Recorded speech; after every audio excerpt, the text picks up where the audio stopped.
Welcome back to Market Pulse. This is the number that ran your week.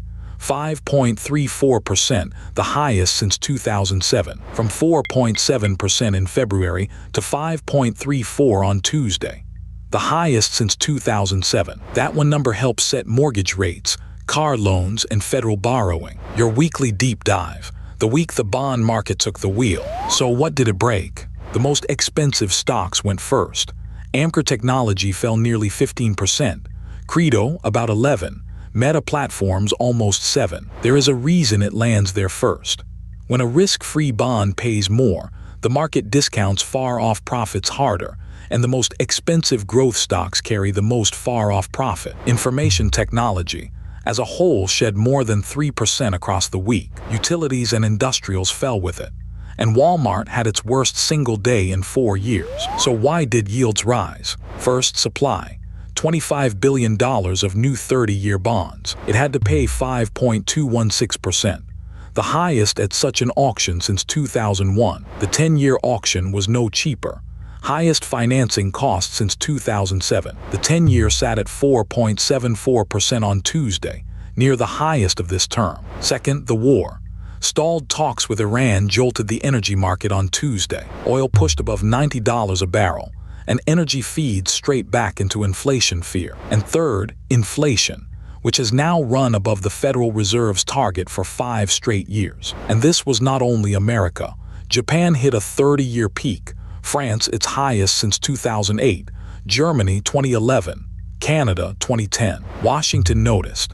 Treasury doubled its long-term buybacks, from $2 billion per operation to at least 4. Higher long yields mean less valuation support.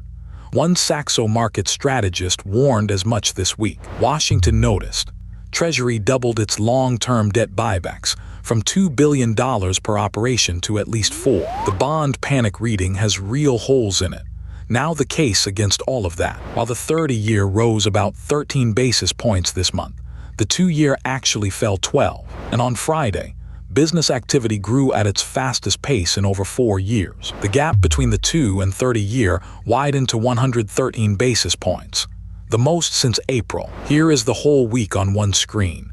The S&P down 1.4%, the Dow down 0.8%, the Nasdaq down 2.1%, the Russell down 1.6%.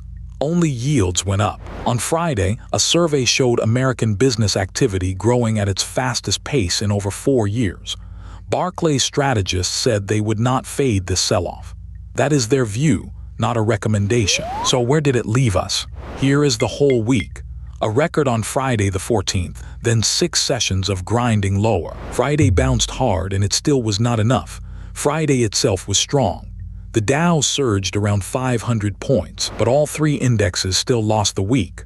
For the S&P, the first weekly loss since July, and volatility stayed calm throughout.